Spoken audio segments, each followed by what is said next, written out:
2, 1.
That's working.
Just seeing this kind of, well, on the basis of the car, that's the preference.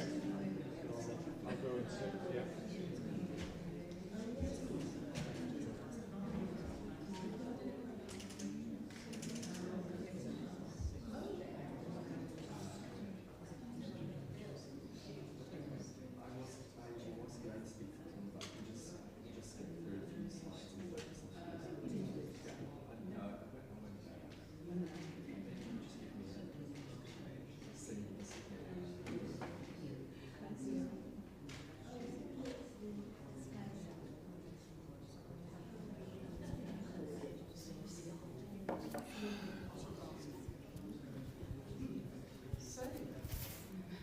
Good evening, ladies and gentlemen.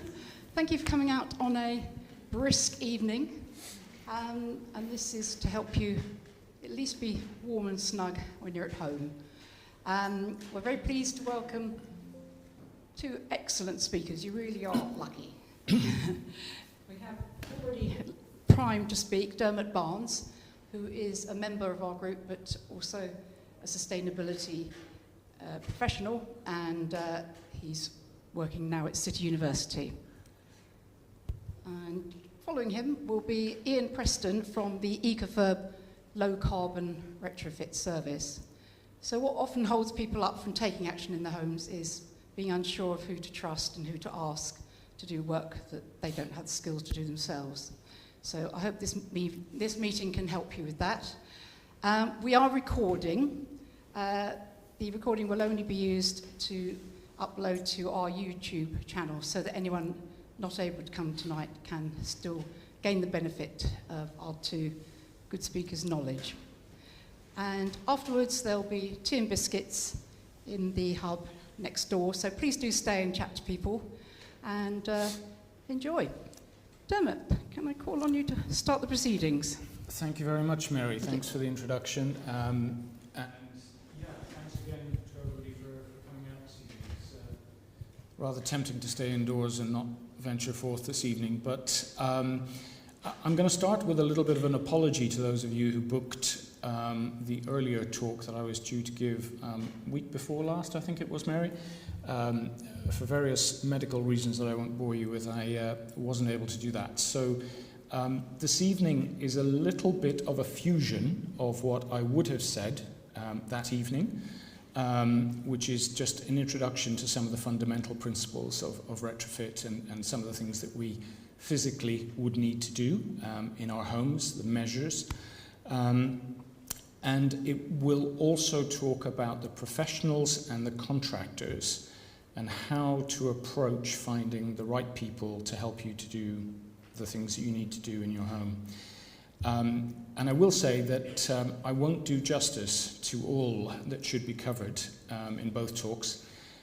But in partnership with Ian, I'm hoping we're going to cover most of the questions that you will have, and we will introduce you to the principles and procedures of successful retrofit and basically give you the basis upon which to make well-informed decisions about your projects.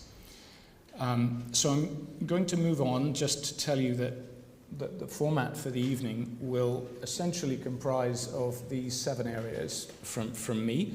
So I'll jump into the overview and the context in a moment. I think that's important. I hope you'll indulge me. I'm going to be very brief about it, but we do need to understand the context. Several practical reasons as well as more principled reasons for why we need to understand context. I'm then going to jump into the deep end, which is the methodologies, the risk assessments, the professionals and the contractors. Now, this is a conversation we couldn't easily have had a few years ago because there were very few, there was a very low level of understanding and very few methodologies and frameworks available to people to consider for their retrofit projects. So I'm very pleased we're able to explore this in a little bit of detail this evening, or at least to introduce it for subsequent conversation and investigation by yourselves. I'm then going to talk briefly about those bits I would have been exploring in more depth at the previous talk, which is the elemental approaches in a building, where your heat loss occurs, where your energy is used, and look at some of the practical implications of what you would do to tackle those various building elements and sources of heat loss and energy consumption. I'll finish up, or almost finish up, with a few other considerations that you may want to think about as you embark upon retrofitting, and I'll summarize with some key takeaways. I'm aiming to do all of that in about 30 minutes, hopefully a little less. And I'm going to rely upon Mary to throw something at me if I'm not on time and I'm indulging in too much. So, the overview and the context. As I said, it's a little bit of a liberty in zooming out, but it really behoves us to ask why we're doing this, and to consider then what that might look like. So, you're all, I'm sure, here this evening for practical, but also from some ideological reasons. You understand the challenges, or you at least have a basic understanding of the challenges that we face. So I'm not going to talk about these monumental challenges, which require an unprecedented level of purposeful and collaborative focus across all sectors, across the entire planet. I'm not going to, drive you mad with 15 slides illustrating the findings of, the IPCC, understanding the crises that we're facing.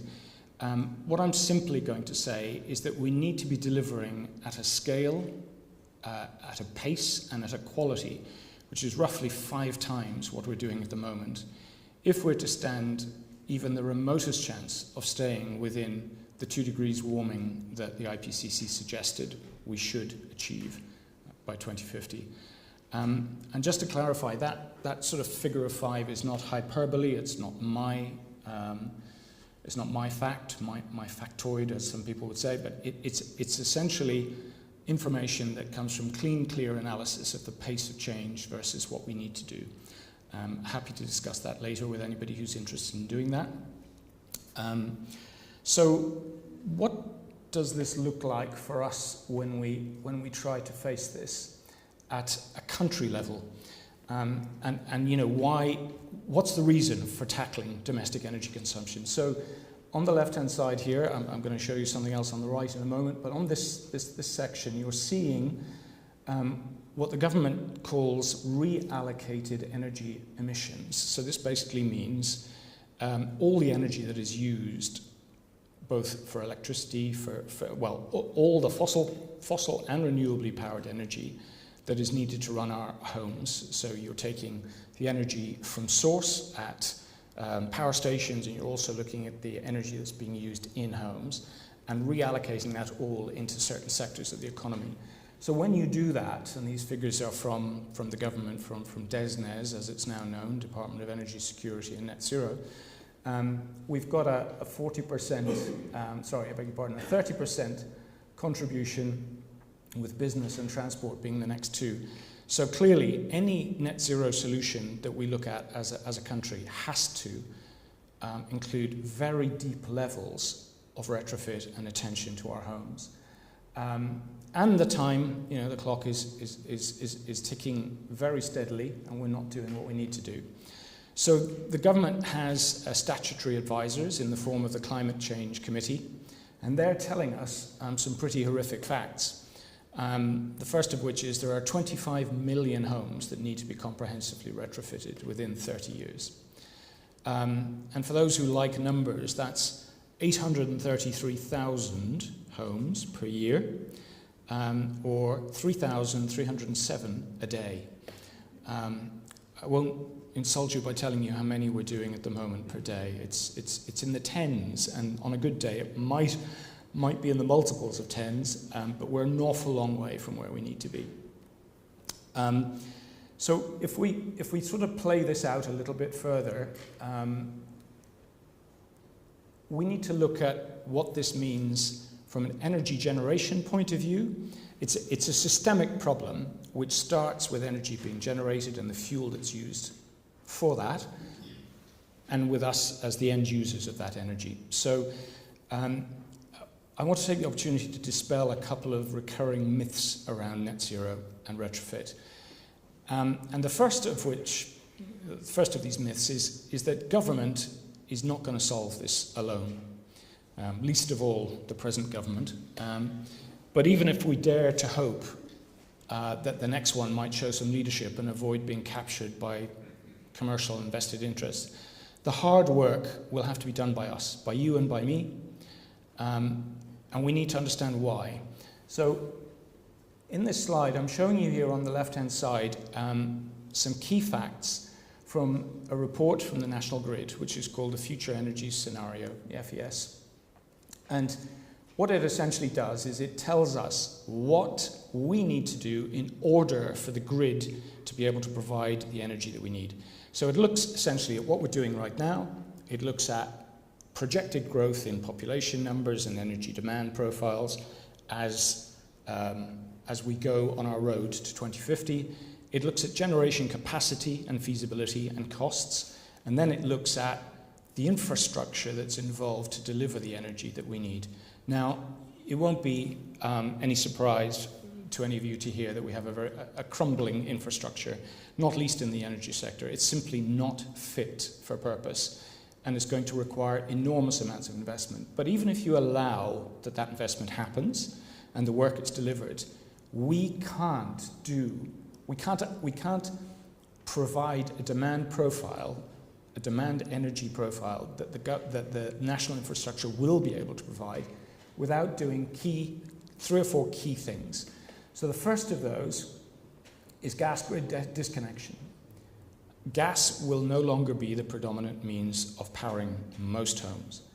And we're going to need to reduce the energy demand in our buildings by 60 to 65%. And we're then going to have to optimize renewable energy generation and demand-side efficiency. What that means when we talk about demand-side efficiency is essentially using energy at times that is sensitive to renewable energy generation. It's a complex area, but it's part of the mix. And And when you kind of translate that out to our level, the household level, there's two key tasks. We have to design and deliver thermal envelope, which basically means the windows, the doors, the floors, the ceilings, the roofs, of the whole fabric of the building has to be able to lose heat less quickly, and actually, as we'll see in a moment, gain heat less quickly. So it's about insulation, it's about airtightness.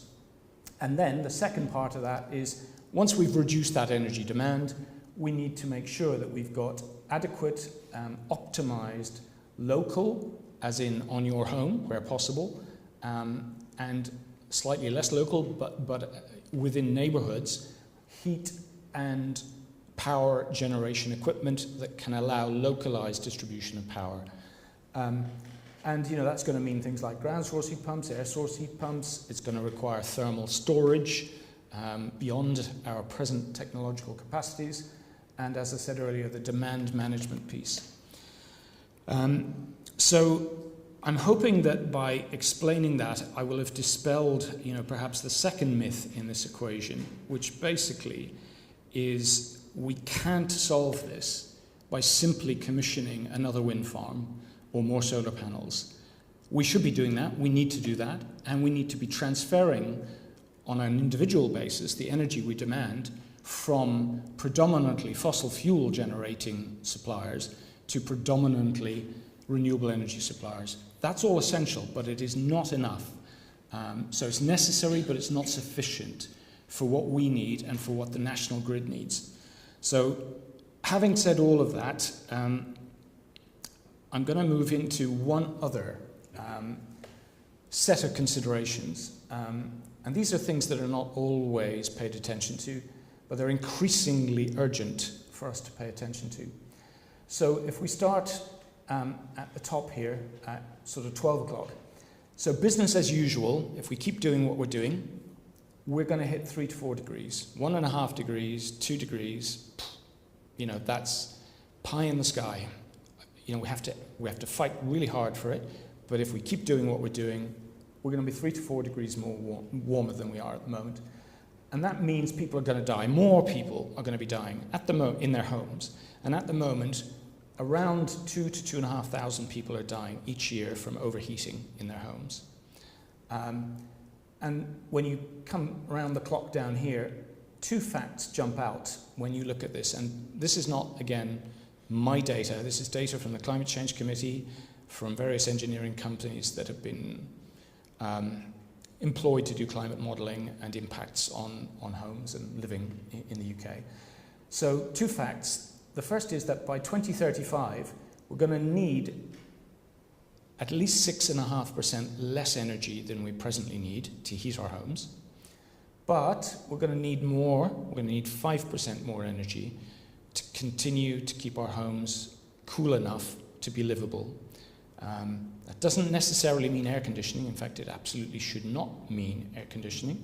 It just means cooling strategies to keep heat out and make ambient temperatures livable both at night and during the day.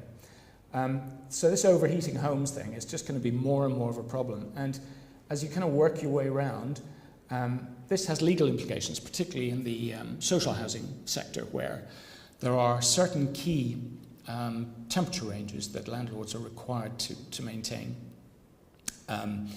Conditions that are adequate and healthy for living. And one of the new ones is going to be overheating.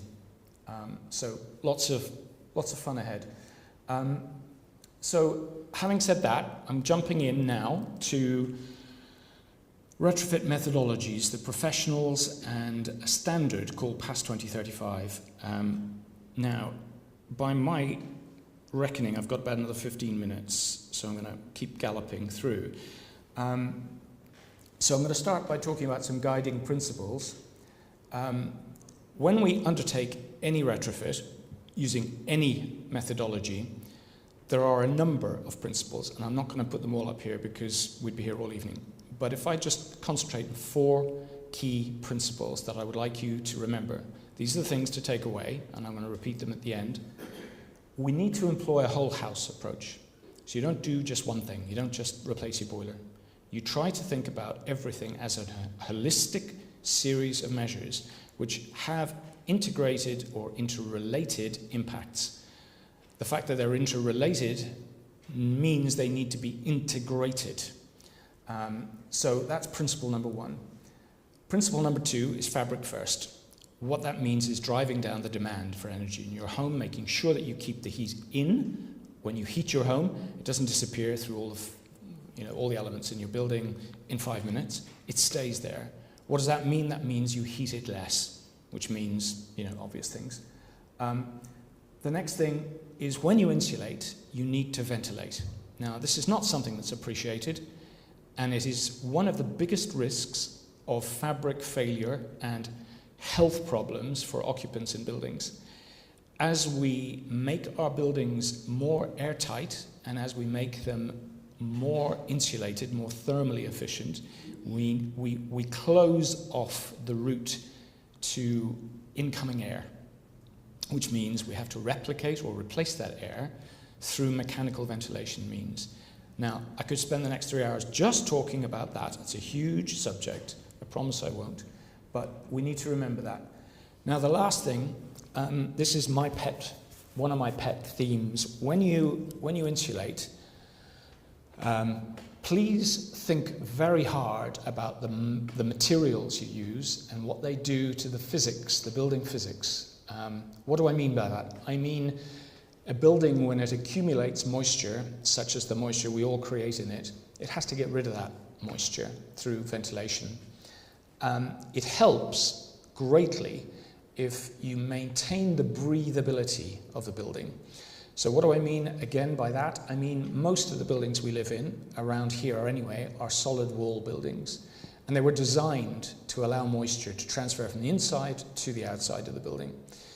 And as we try to change them and make them more airtight and less leaky, we change the physics, we change the way air gets in and out of the building.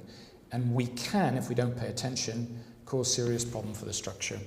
So if you can remember those points, those are key things to try and take away. So if we get it right, this is what happens. We get good design, we get good construction, and that good construction includes monitoring, both during the construction phase and post-construction. It requires evaluation of how well the building has done against its targets. And if you get those two elements right, the design and the construction, you'll get reduced fuel use, you'll get reduced costs, reduced CO2 emissions, and you'll get improved comfort and health. Last but not least, there's an increasing body of evidence for the fact that when you get this right and your building can demonstrably consume less energy and have a higher EPC rating or whatever the rating might be in the building, it's going to sell for more. You're improving the asset value. If you get it wrong, you'll decrease the asset value. So that's the flip side of the coin, and you have to pay attention to that. So let me gallop on, because I realize I'm probably going on a bit. Let me just go to... Wow. Was that somebody excited about that? I'm riveting your... It's static from your jacket. Ah, right. Okay, let me try and do that. It's me. Okay, let's do that. I'll put it on the table.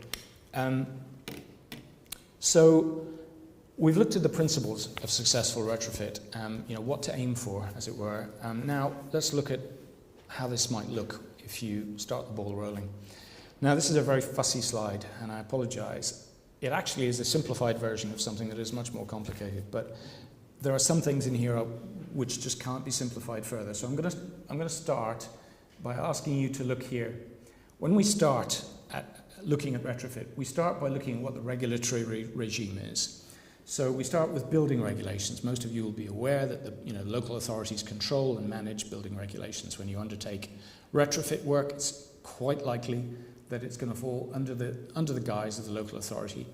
And that manifests in different ways. I won't go into the detail because we don't have enough time. But that's where things start. Now, unfortunately, the regulatory regime is millions of miles away from where it needs to be if we're going to get to net zero and if we're going to deliver what we need to. So we go from the ridiculous to the sublime. via another standard which is available called Passive House. Some of you will have heard of this. It's essentially a no prisoners taken approach to doing everything and anything to really guarantee a very low level of energy consumption in your building. And there is a package available for retrofitting as well as for new buildings. Another similar standard is the LETI, it used to be the London Energy Transformation Initiative, but I think it's now the Low Energy Transformation Retrofit. And these people, both the Passive House Institute and LETI, have published some really excellent guides. If you are prepared to jump into a little bit of detail, I would highly recommend the publications that LETI have put together, but also some of the Passive House and Enerfit standard data. And moving up the clock here to about 11 o'clock, why do we need to think about these things? Because there's an issue. With the best design and the best will in the world, buildings are not performing to what they should perform to. There's a huge performance gap. So when you get to the point where you join these things up and you've got a continuous circle through standards, you then get to the point where this is eradicated and the building that you live in does what it's designed to do, does what it says on the tin. And the three core principles behind all of this is there's a dwelling assessment. You start with a process of assessing the building as it is. You then come up with a program of works, which can either be immediate, all in one, or it can be via a medium-term implementation or improvement plan, an MTIP. And then there's an improvement options evaluation. Those are the three keys to any methodology you use. They're the key core principles. And they are expressed in a methodology called PAS 2035, which I'm going to introduce briefly. PAS 2035 stands for Publicly Available Standard 2035, and essentially what it does is it designates three professionals: a retrofit designer, a retrofit assessor, and a retrofit coordinator, who all have key roles to guaranteeing a successful result in your building. Now, I won't go on at too great length because we will be here all night, but let me jump into this one. This is essentially what PAS 2035 does as a process. It starts with a risk assessment, and I'll speak to you in a moment about why we are considering the word risk and risk assessment. But essentially, risk assessment leads to a whole dwelling assessment, then a retrofit design, then the installation process, contracting and all the rest of it. Then there's testing and commissioning, then there's monitoring and evaluation, and there's project registration. Now, project registration, very briefly, all of this PAS 2035 methodology was born out of a government inquiry into failing building standards after a lot of retrofit in the 80s and the 90s. And there was the Bonfield report was put together and suggested a whole bunch of things that needed to be done to get the sector doing what it should do and minimize the risk of bad design and bad contracting. So PAS 2035 was in response to that, and it's a very comprehensive methodology, which I would very warmly recommend that you consider. Now, let me just move on to what that means.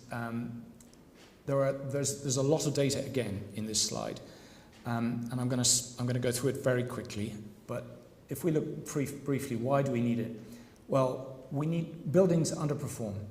You also get, from bad retrofit, poor indoor air quality.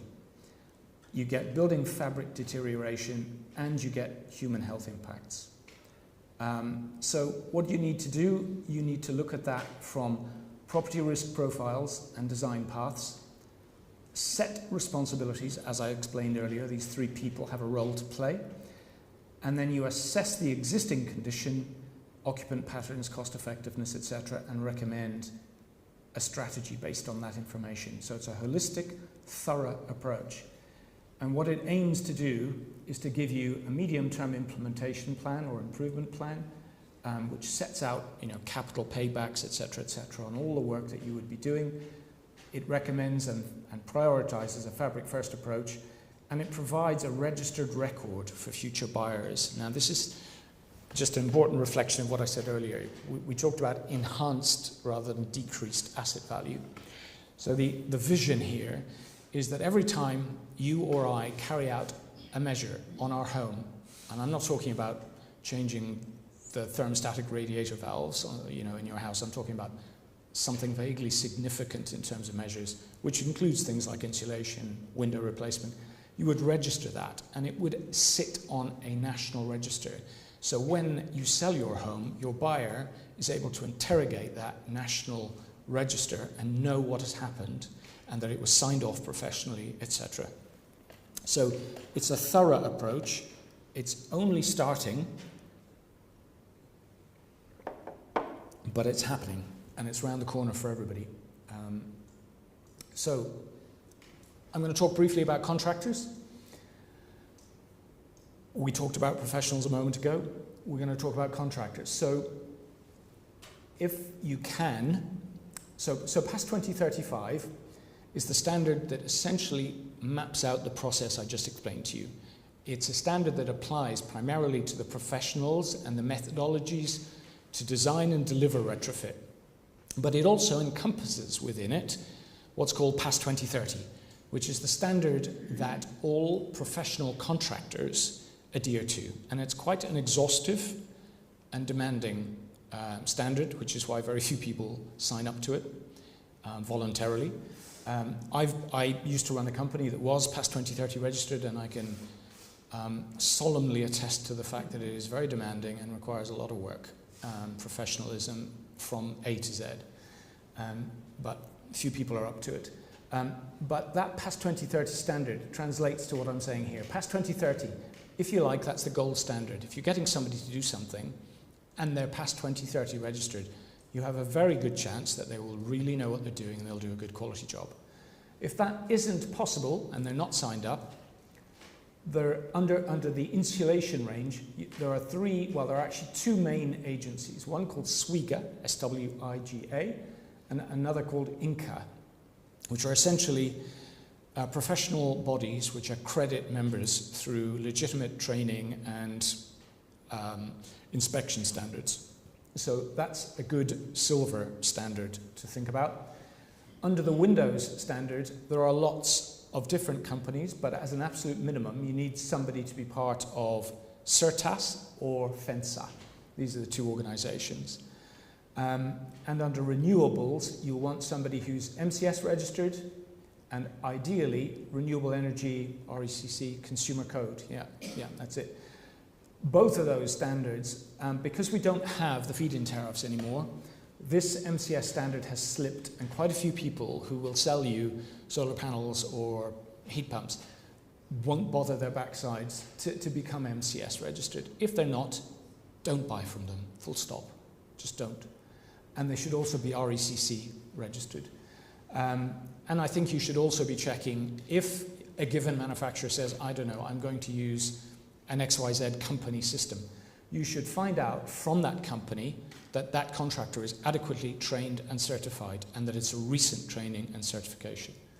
And that they have a complaints procedure, and if that complaints procedure shows anything, you should know about it and understand that it's been resolved.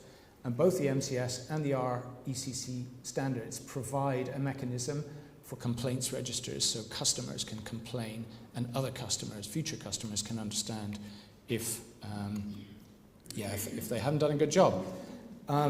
So let me move on. There we go. Now, these are common sense things. Most of you who have ever had anything to do with construction or procurement in any way, shape or form will understand this. But actually, they're ignored by most people, and this leads to lots of fun and games. So these are basic principles. The first one is when you are procuring, given that you've already qualified the quality of the contractor, make sure you get at least 3 valid quotes from a field of at least 6. Now, why am I saying that? I'm saying if you ask 6, you'd be lucky if you get 3. If you ask 3, you might get 1 or 2. Ask from 6 for whatever that measure is, if you can. You want a measure-by-measure itemized pricing. Here I'm talking about, where there's a package of works. I'm not talking about somebody who's going to come and top up your loft insulation. You probably don't need to go to exhaustive means for that. But you want a measure-by-measure itemized price schedule from a contractor. you ideally will employ that contractor, again, this is for packages of measures, under what's called a JCT minor works contract or similar. It's formal, it protects you and it protects them, and it makes sure that there's an agreed payment schedule against progress, and there are penalties and retentions when things go wrong. Take up 3 detailed references. Ideally, go around and visit the people who are the referees. Talk to them. And again, ask for 6, because the builder will give you his 3 mates. If you ask him for 6 mates, he might not have 6 mates. So there's a better chance you'll get a better sample. And check the adequacy and currency of public liability and professional indemnity insurances. And what I mean by that is, don't just take the certificate, call the broker, call the company, and say, is this current? I'll give you a story there.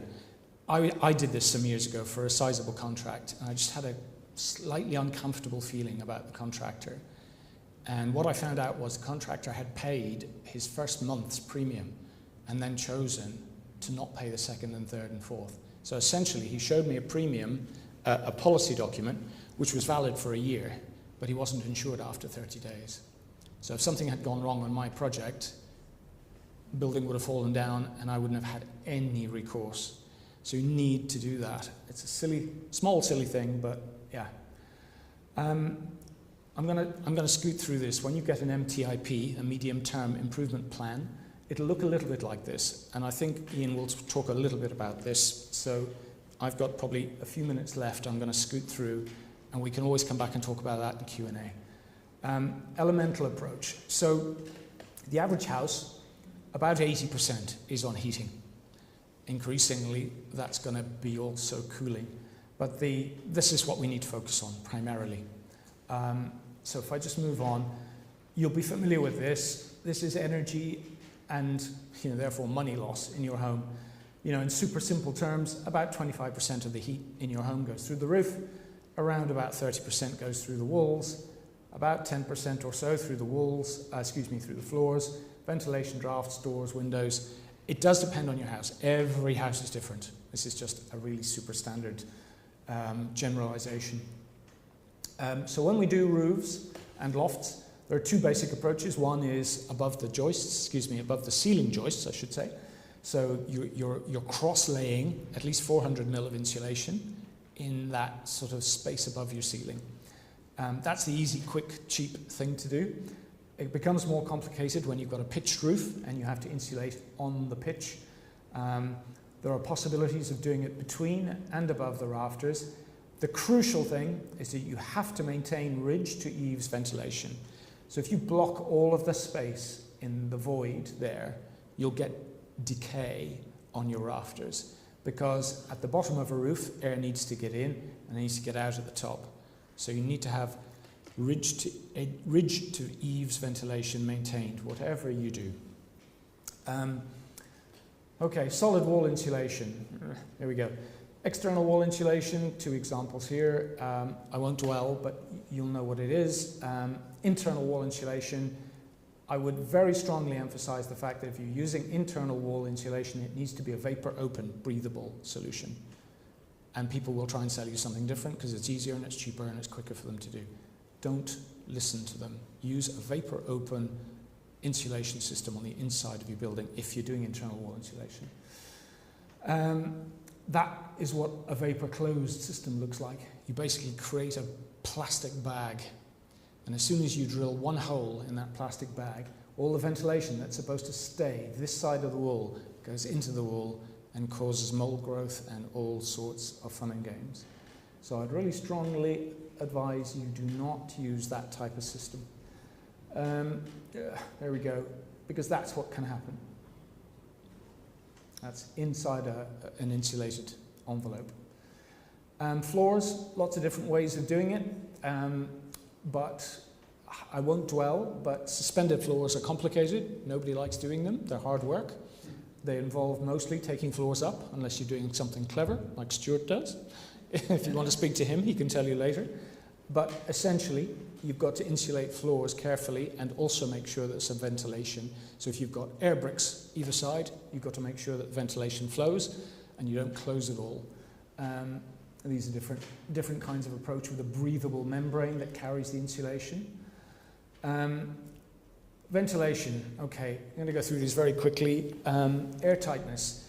So, all these little arrows show where all the air gets out, or where the heat gets out and where the air gets in. So all the different, through your chimney, round your windows, through your loft hatches, through your floorboards, everywhere and anywhere there's a hole in your building, you're going to get that problem. And the approach, the solution, is very onerous and it requires a lot of hard work, and that's using a breathable air tightness membrane and tapes to all of the penetrations. Again, they need to be breathable, but they need to be very carefully applied. The other side of the same coin when we talk about ventilation is getting moisture out of the building. I spoke about this earlier. Ventilation is key. The average home expels and creates 13 pints of water in a building every day. That's just from normal living. That's not from anything exceptional that anybody does. That's just you, me, and our cat, dog, children, whatever, in our homes, living normally. 13 pints of moisture, of air, of water, is expelled into the fabric. It has to get out. If it doesn't, you have problems. Hence condensation on windows and all the other fun things that we know in buildings. And you can tackle that by using ventilation systems. I won't go into it because it takes forever. 3 last things. I spoke about operational carbon. That's really what we've been talking about, the energy that gets used to heat, cool, and load your building. And what we call regulated energy is heating, hot water, cooling, ventilation, lighting. These are the things that the building regulations measure. But up to 30% of the energy that gets used in some buildings can be unregulated. Cooking, plug load, and ancillary bits and pieces. So when we're talking about net zero and we're really targeting it, we have to think about whole circle, not just this bit. And this is the performance gap I spoke about earlier. Even a well-designed building with engineers and architects on a non-domestic building, this is from an actual survey of actual building performance across a host of about 90-odd buildings by Innovate UK, designed on average to consume 19.8 kilowatt hours per square meter per year, but actual reality 75. So a factor of almost 4, we underperform. And that's because of poor design and poor quality of construction. Another thing to just talk about, just to introduce, is when we talk about carbon, it goes beyond the simple things I've been talking about, which of course aren't simple, but the straightforward things I've talked about. You need to choose materials carefully.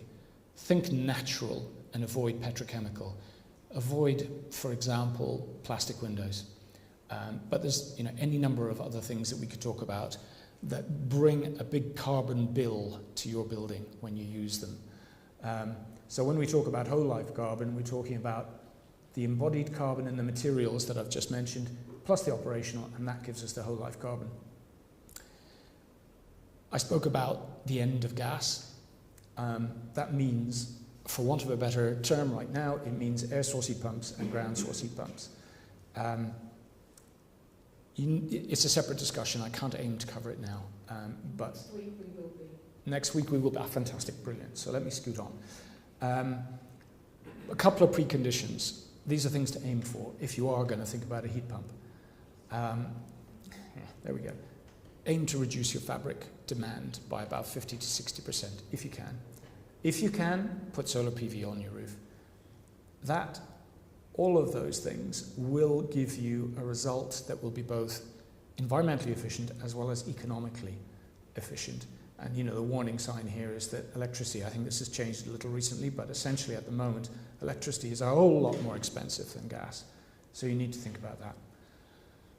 So, final takeaways. Every pre-1990 home needs to be substantially retrofitted by 2050. Net zero can't be achieved by simply buying green energy or commissioning additional renewable energy.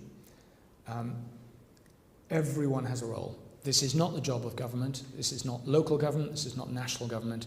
It's all of us collaborating and working together. We can't do it unless we do it together. Fabric first, whole house approach. No insulation without ventilation. That's it. I think I took about 10 minutes longer than I should have. Sorry.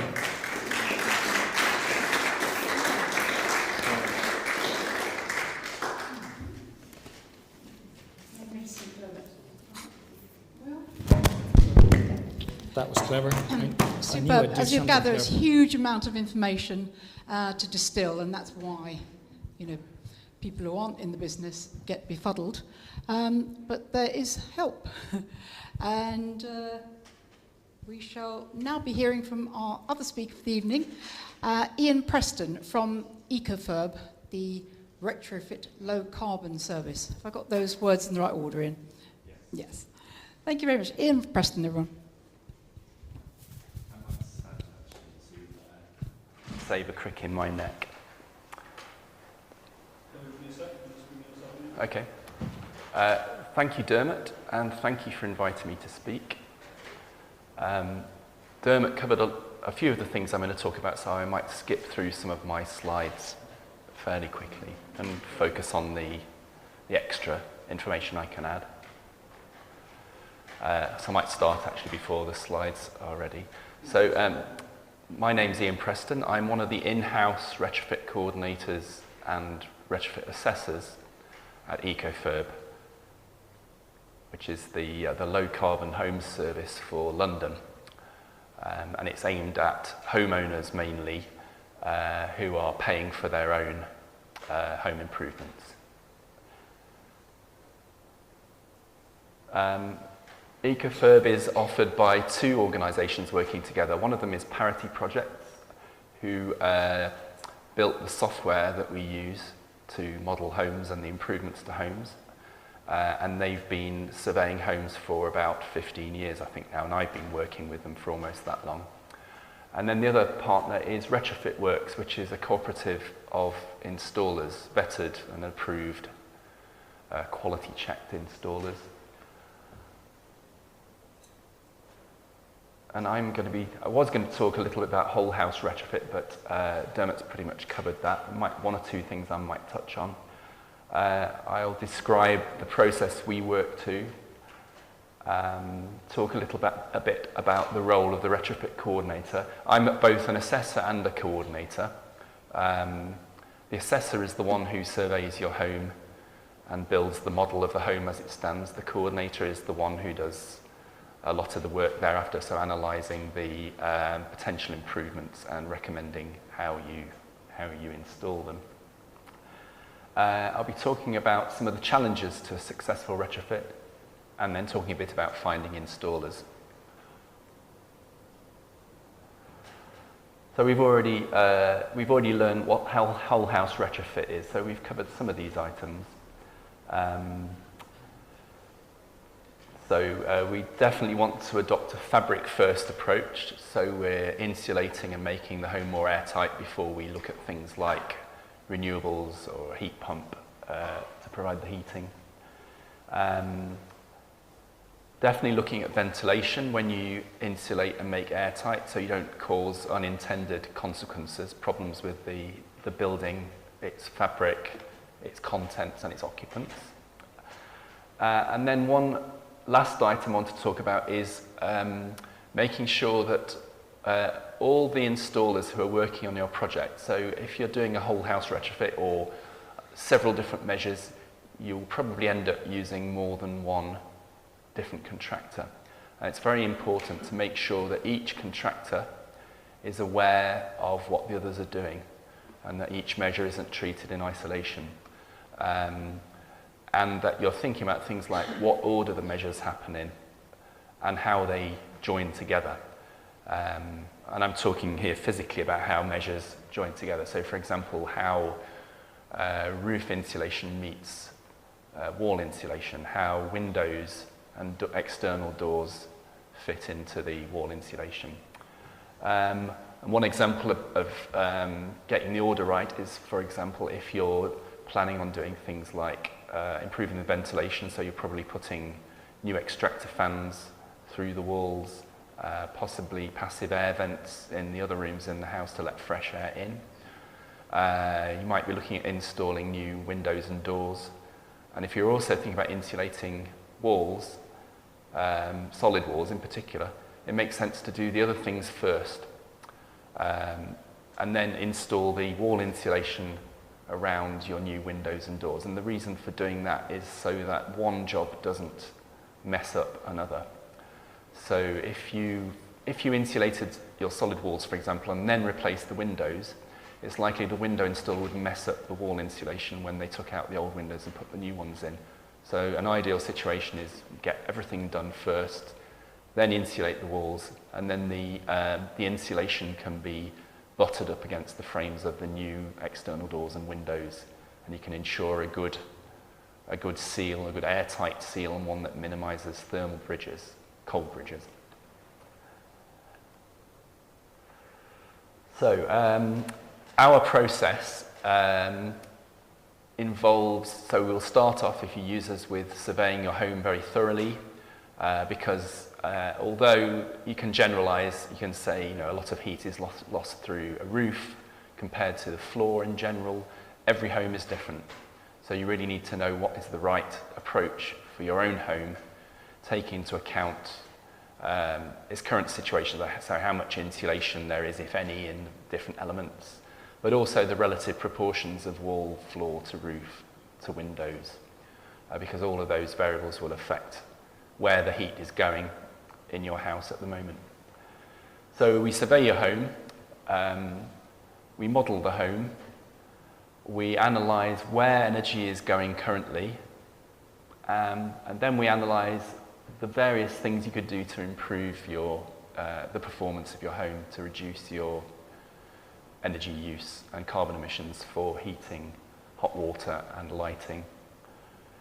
Then we review a long list of potential improvement measures, and we look at the projected costs, estimated costs, the projected savings in terms of energy bills, CO2 emissions, and the projected effect on the EPC rating, the energy performance certificate. And when we looked at the costs and benefits of the different measures, the retrofit coordinator will make a series of recommendations.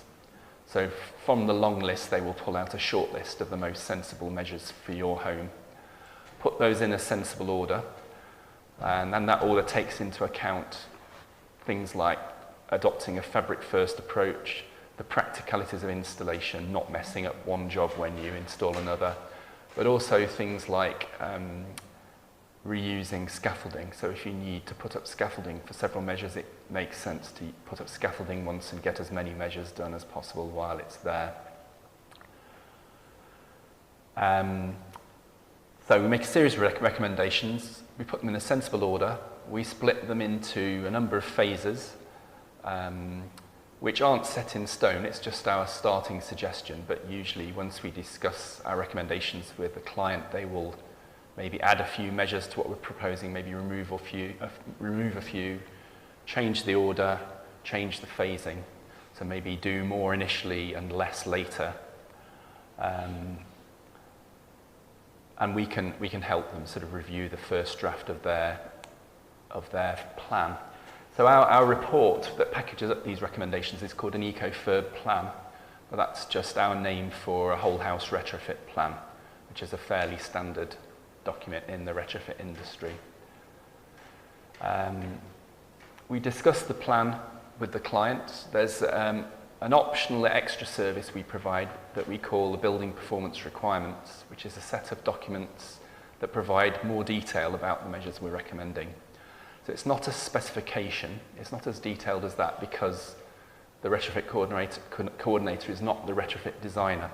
So the retrofit designer is the person who specifies in detail how each measure is installed, and it's a different qualification, different set of expertise and experience from being a retrofit coordinator. But the building performance requirements go some way towards telling an installer what to do and where and how. And then finally,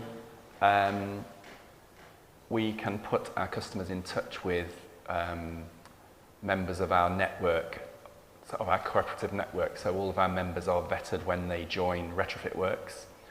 So we check things like their insurance and their qualifications and their references, and make sure everything's up to date. And from that list, we can put our customers in touch with installers to get quotes and go ahead to install the works. Here is some of the things that a retrofit coordinator may do. I'm not going to go into detail because I think I might overrun, but it's quite a key role. It is the key role, really. So I'm a retrofit coordinator and also a retrofit assessor. Ideally, I like to do my own retrofit assessment. So if I'm writing a report on a property, I like to be the person who surveys it.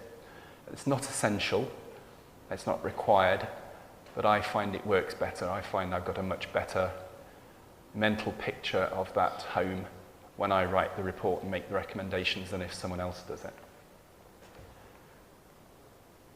And here are a few snapshots from one of our sample reports. So you can see, I'm not going to dwell on it too much, but you can see that we're looking at current and projected EPC rating, energy bills, CO2 emissions, breaking down where it's going currently and the effect of the package of measures we're recommending on that use of energy.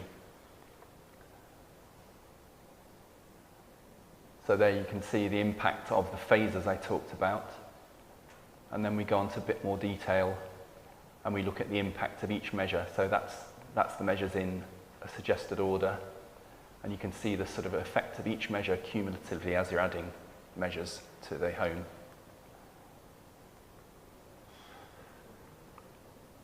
So now I'd like to talk about some of the challenges to a successful retrofit. One of the main ones we've found is availability of qualified, skilled, experienced contractors who can install the measures as we would like them to. So a frequent problem is installers who want to install the wrong materials. So as Dermot was saying, if you're, particularly if you're insulating solid walls internally, you want to use vapor permeable insulation materials and finishing materials to let the home breathe as it was designed to do originally.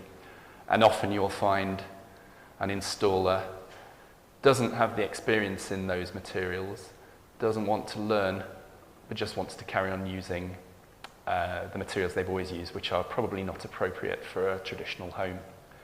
And they will probably have an argument for why their solution is best. So they will probably want to use petrochemical insulation boards, which technically, it's true, perform slightly better thermally than the materials we're recommending, but they have huge environmental impacts.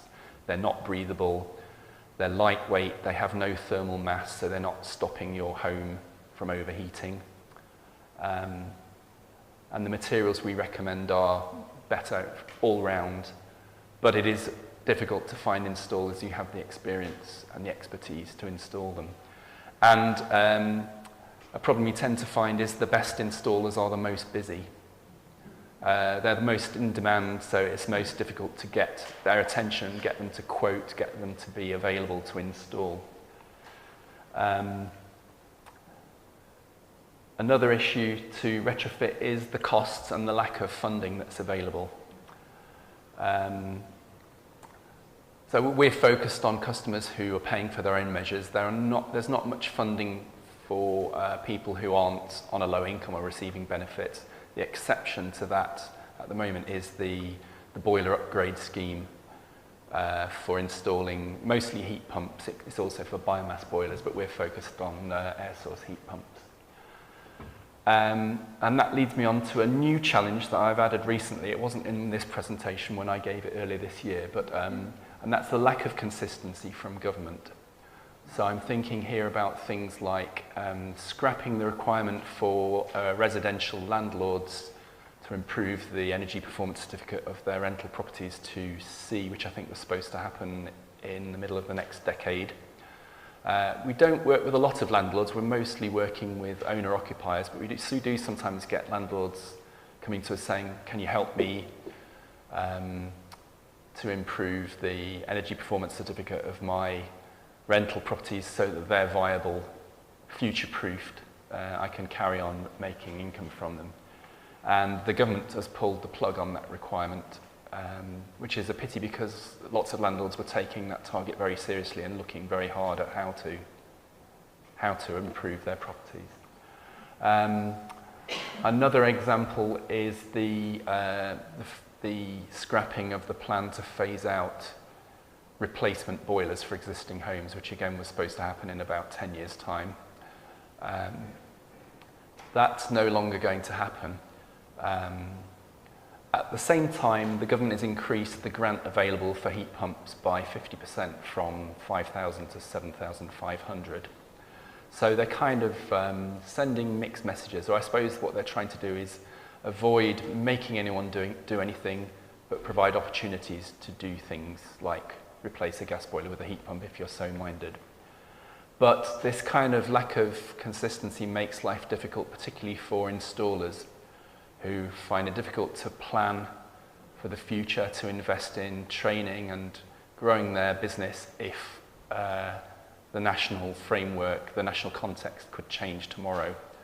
And it keeps happening. It's been happening for years, actually. So I'm thinking here of things like the Code for Sustainable Homes that was scrapped. Lots of people got trained up to be assessors for that. But in many ways, it's business as usual for us because we're still focused on helping our customers. We're not assuming everyone wants to replace a gas boiler with a heat pump, but what we're trying to do is give you that option. So whether you choose to replace a gas boiler with a new a more efficient gas boiler, or maybe a few years down the line you want to have the option of replacing a boiler when it gives up with a heat pump, then we can help get your house heat pump ready. And this is a key instance of where a fabric approach makes sense. Because if you, again, also another example of where getting the order of the measures right is important. Very important to insulate, make your home airtight, to reduce the amount of heat that a heat pump would have to provide. Then get the heat pump installer in to do a proper design, not just for the heat pump, but for the whole system, including the radiators and the underfloor heating, if that's how you're delivering heat to your home. If you do it the other way around, if you get a heat pump first, then insulate and make the home airtight, you're likely to end up with a heat pump that's oversized for your home in its final retrofitted state. And that's not ideal from an efficiency point of view. And then one other challenge is planning, which I'll just touch on briefly. So I know I've worked on projects in a number of boroughs in London, and the situation regarding planning is slightly different in each. So you have to, it's not always easy to find out what planners require in each borough, and often the situation is very different. So some planning departments don't really care if you want to externally insulate your walls, for example. Others want to know exactly what it's going to look like. They want a formal planning application. So it would be great if there was a little more uniformity from borough to borough. Dermot's talked about finding installers. So two of the key memberships I would talk about are Trustmark, which is the government endorsed quality scheme for lots of contractors, not just in the energy efficiency field, but lots of other tradespeople. And the other is the microgeneration certification scheme for renewables. And that's particularly important for heat pump installers because it means that they will properly design the system and that you can avoid, and there are lots of stories in the media about people who've invested in a heat pump and ended up with a cold house and or huge energy bills. And if the system is designed properly, you will have a warm home and your bills won't necessarily be smaller, but your carbon emissions will definitely be much lower than with a gas boiler.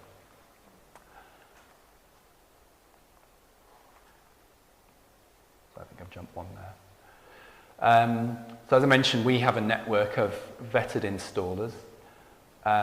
We're working quite hard to grow that network, so to add new installers, to add to the measures and the materials that our installers can install, and to help our installers upskill and expand, both in terms of their area coverage, their size, the number of projects they can take on concurrently, and the number of measures they can install competently. So as mentioned, we're offering introductions to our installers for a large number, many of the measures we recommend. There are a couple of gaps there, but we're working very hard to fill those. So you can see there we can put you in touch with door and window installers for various different frame materials, suspended timber floor insulation installers using two main methods.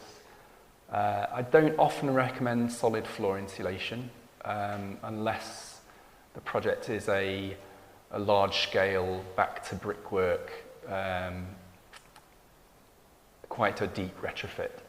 But for a house that's more or less how the owner wants it, I often don't recommend solid floor insulation. Loft insulation, flat roof insulation, external wall insulation, solar PV, heat pumps, and that mainly means air source heat pumps in London. It's very rare that I discuss ground source heat pumps in London for various reasons. And last but not least, ventilation upgrades. And that's it from me. Thank you very much.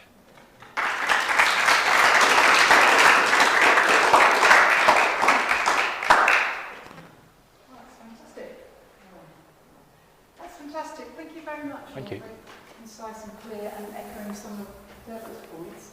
Would you both mind taking to the stage? Any questions from people here? Who would like to ask either of us, please? Dermot back. Thank you. Can we use the microphone? Oh yes, sorry. Yes. Thanks, Brian. Question for Ian, if you may. Your talk. When you were discussing the whole idea of the Ecofurb representative coming and making an assessment and also going on to make suggestions and so on and so on. Yeah. Do you find you, with a quite substantial retrofit, having to confer with an architect who may have been employed by the client, and does that involve you having to have discussions with the architect in order that somehow you're working kind of together in order to achieve an aim, or do you not tend to associate architect who might be involved? It's not often that an architect is involved. I mean, it has happened, but I would say often if an architect is involved, it's for an extension. And that was one thing I wanted to mention, I forgot to mention. So often we have customers who are planning an extension and also a refurb. And although we do take extensions into consideration, it's not the focus of what we do. So our focus is the improving the performance of the existing bits of the house. We need to take the extension into account, obviously, because we don't want to recommend insulating a wall that's no longer going to be losing heat when the extension's built. And we're also interested in the junction of the extension with the house. So one issue that keeps cropping up is that we tend to build new build extensions using cavity wall. Most builders want to build a cavity walled extension. But if it's an extension to a solid walled house and you're planning solid wall insulation either internally or externally, where the extension meets the house, you've potentially got a massive thermal bridge where that the warm outer leaf of the cavity wall is keyed into the solid brick wall of the existing house, and you should think about how you ensure continuity of insulation around that junction. So I would say ideally we would be building solid walled extensions to solid walled houses with a continuous insulation position. But it's hard to make it happen. So sorry, your question was, do we work with architects? The answer is sometimes, but not usually.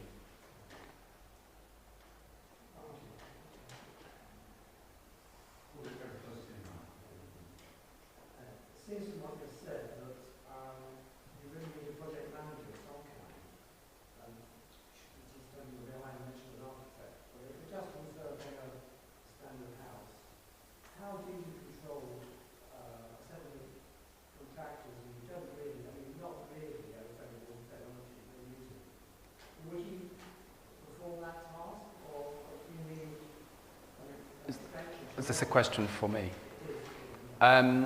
So some retrofit coordinators do.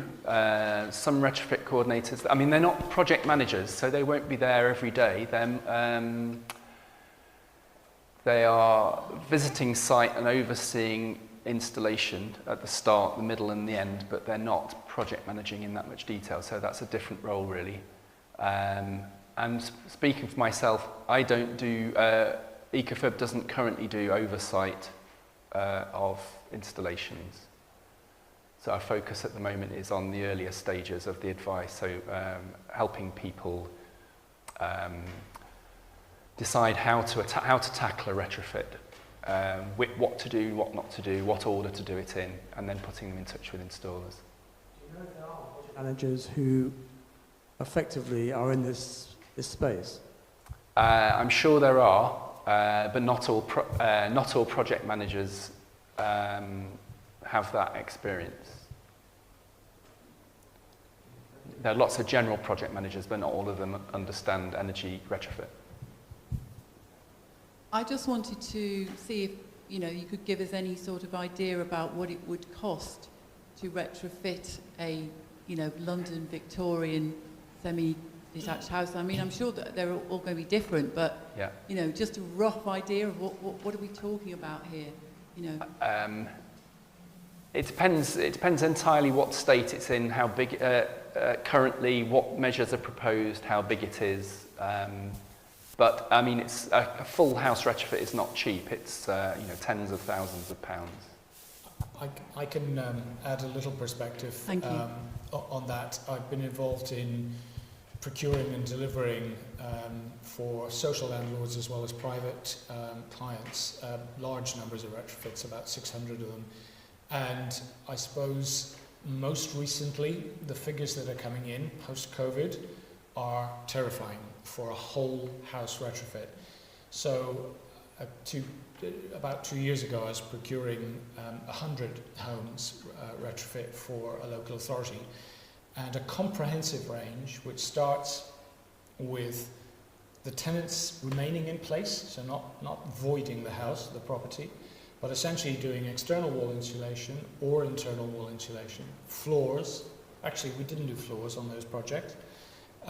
Air source heat pumps, mechanical ventilation and heat recovery, solar panels, and an air source heat pump with all the necessary plumbing and everything else that goes with it, was coming in at just under £100,000 for a house with a gross internal area of about 100 square meters. So not a huge house.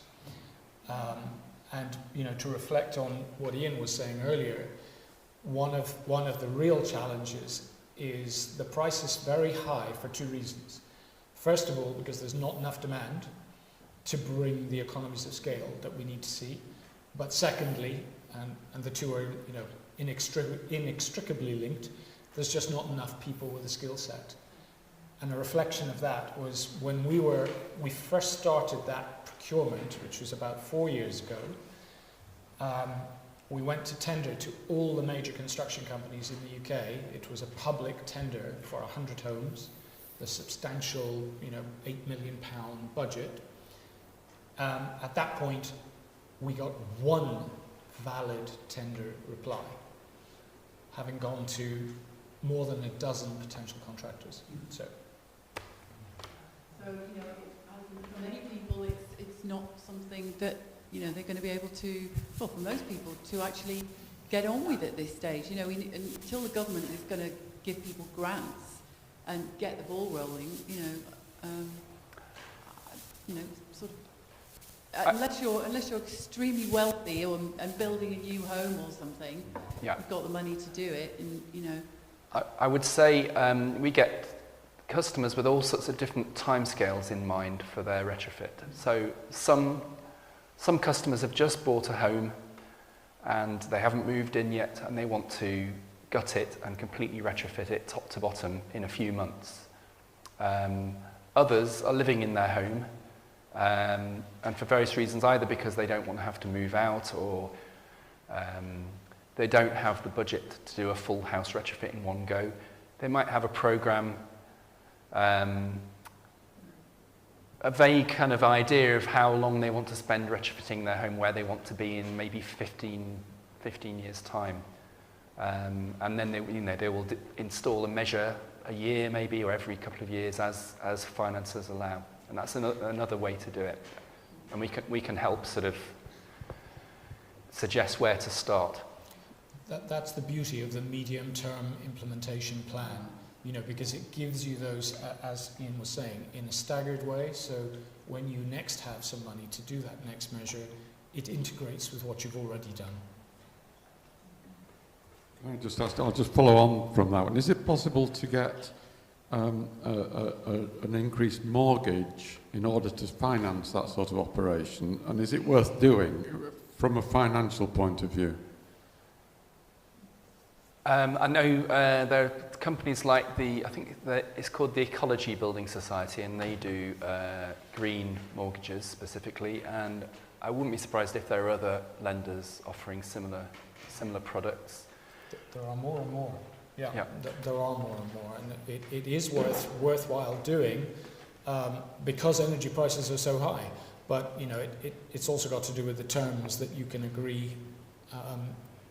And balancing the energy savings against it won't pay for it normally, but it does depend on the package of measures.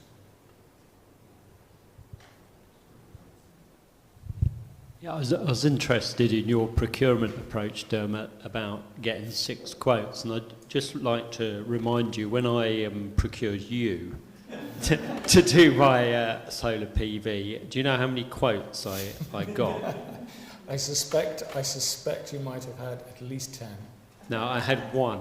I had one quote because I trusted you to do it. And I think that's the thing that's missing here, that people don't actually find somebody they trust who's local and just get on with it and do it. I had my air source heat pump fitted by N10 Plumbing. The guy drinks in the Maid of Muswell. I know where he lives. I didn't go for 6 quotes. And okay, I pay a bit more for it, but I know where he lives. I could have probably got it cheaper by some guy who lives in, I don't know, Bedford or something. But I think that's a thing that people should try and use, somebody local who they've got a good reference from. And I think a lot of the problem with people using contractors is they don't treat them very well. And I speak with experience now from having transitioned from being a white collar worker to a blue collar worker, and it's quite interesting how you get treated differently, and you're the same person. And I also find it quite interesting when you get asked by people, do you know a good plumber? And the person who's asking you has probably lived in the area for 30 years. And you think, how can you live in the area for 30 years and in all that time not found a good plumber? I think that says more about the customer than about the plumber. So I think people should also look at themselves about how they're procuring. Are they being fair? Are they being honest? Do they treat their contractors with respect?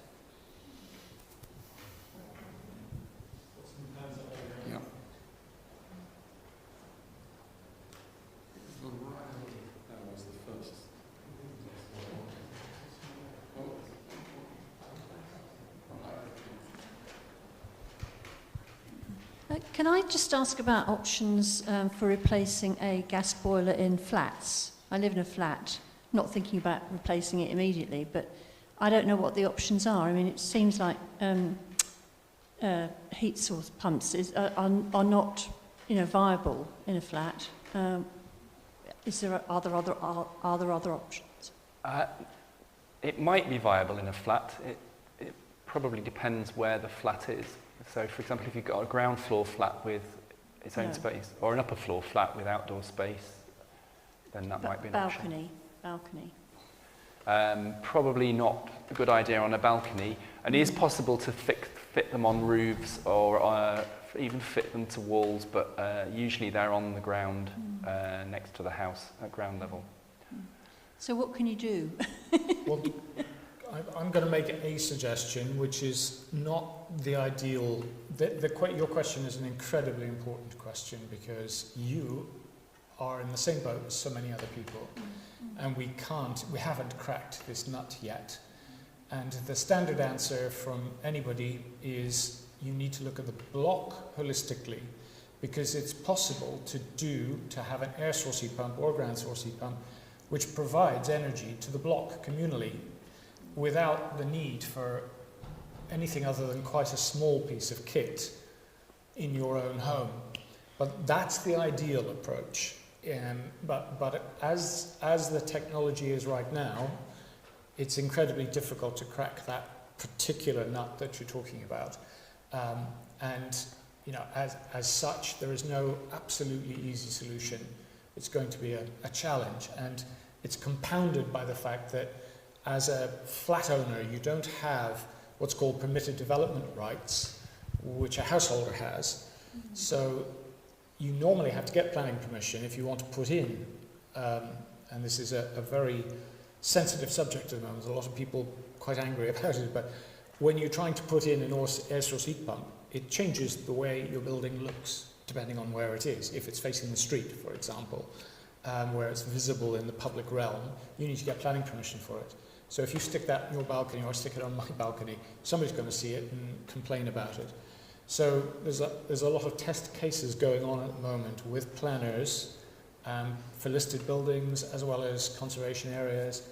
So there isn't an absolutely easy solution, and probably the best thing to think about trying to do is address the reduction of your energy demand through all the fabric things we talked about, whilst the wheels turn towards the technology and the planning systems that will let you change to an individual system, or your landlord, whoever it might be, to consider a strategy for the whole building. There are other reasons to think about flats in terms of whole blocks rather than individually. Another one is wall insulation. So if you have a flat and you want to insulate solid walls, you're probably going to have to do it internally. And I usually recommend external insulation if it's an option for all sorts of reasons. And if you're retrofitting the whole block, then that becomes an option. And that's the way Passive House looks at things as well. It doesn't tend to think of homes, individual dwellings. It looks at buildings and tries to wrap the whole building in a continuous layer of insulation. And ideally, that's how we'll be doing it here. Thanks. One more and then we should... If you're fitting an air pump, would you recommend putting mechanically ventilated heat recovery in with it? If so, why? And does it also impact on the type of heat pump that you need? So a few issues there. And what's involved in flat roof insulation? What are the options for flat roof insulation? Is that a question for me or Dermot? Flat roof insulation, usually nowadays you're looking at a warm deck roof, which is where the insulation is on top of the board. In the past, you used to get insulation between the joists below the plywood or whatever the board was made of. If you upgrade that, then there are issues to do with condensation and needing to provide ventilation between those joists to stop condensation. So usually now if you contact a flat roof installer, they'll want to put a new layer of insulation above the deck and a new waterproof membrane on top. So you need to replace the flat roof? Yeah. The covering. Yes, so the waterproof layer on top.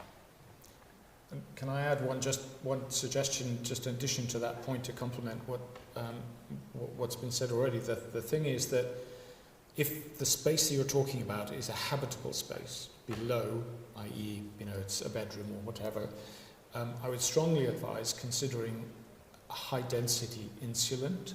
So instead of using something like a petrochemical phenolic foam or something like that, which would be the standard builder's default, if you use something like a wood fibre insulant, what happens is you get a reduction in the heat admission. And typically flat roofs in summer have got overheating rooms below them. So one of the ways of doing that is employing a sizable 100, 150 mil or more of a high density wood fibre board, because that reduces the speed at which heat makes its way from the top of the roof to the inside of the fabric. So that's a materially important thing when it's a flat roof, because so many rooms overheat. There was the first part of the question.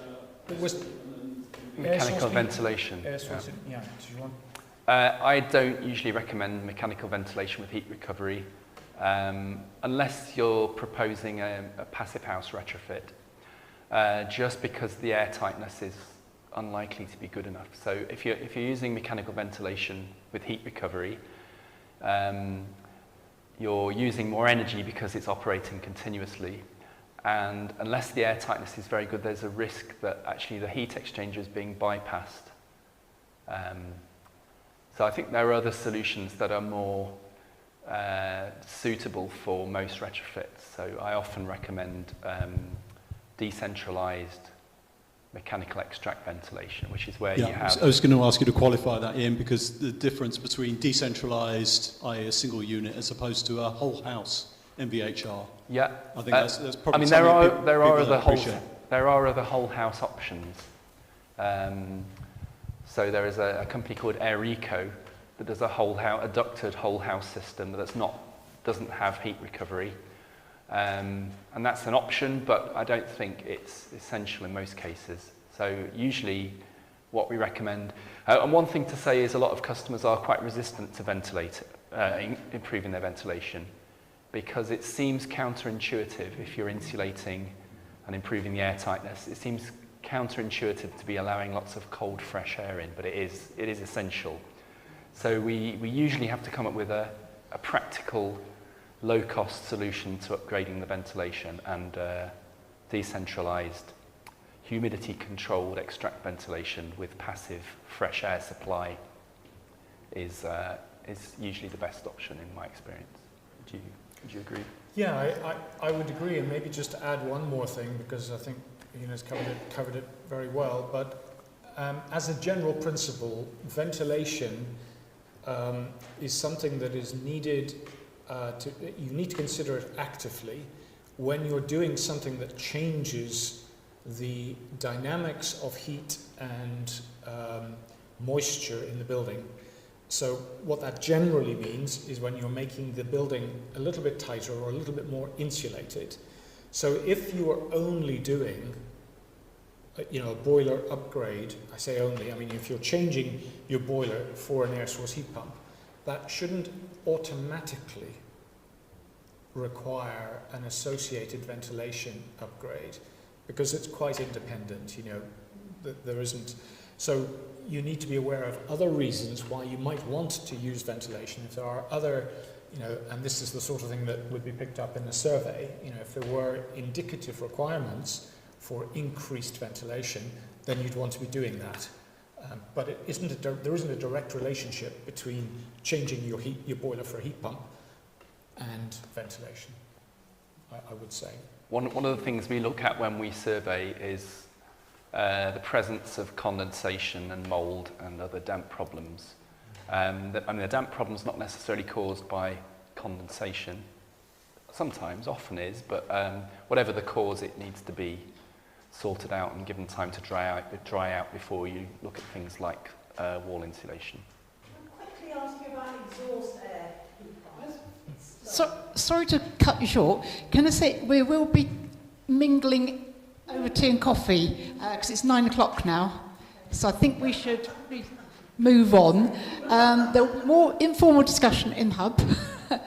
And I'd just like to say a few thank yous to our... I'd like to give you a plug for the next events coming up. We'll be back here the next 2 Tuesdays. Next Tuesday we'll be hearing more about renewables and heat pumps. So definitely come back next week if you'd like to get into the nitty-gritty of those. Our speaker will be Casper Bradshaw of Next Step Heating, a local company, fairly local. The following week, this is very much answering that question. What if you haven't really got much money to spend, but you need to save energy, and you need to cut your bills, and you need to cut carbon. We've got an evening session, Easy Energy Saving, run by Tanuja Pandit of Power Up London. It's going to be a competitive event. It's interactive. You'll be in teams competing for chocolatey prizes. That's all I know. All I know is our speaker has really taken our brief to her heart. We asked for it to be interactive. But once again, can I say a huge thank you to Ian and to Dermot for such an incredibly erudite evening. Thank you very much for coming along and lending your knowledge to us.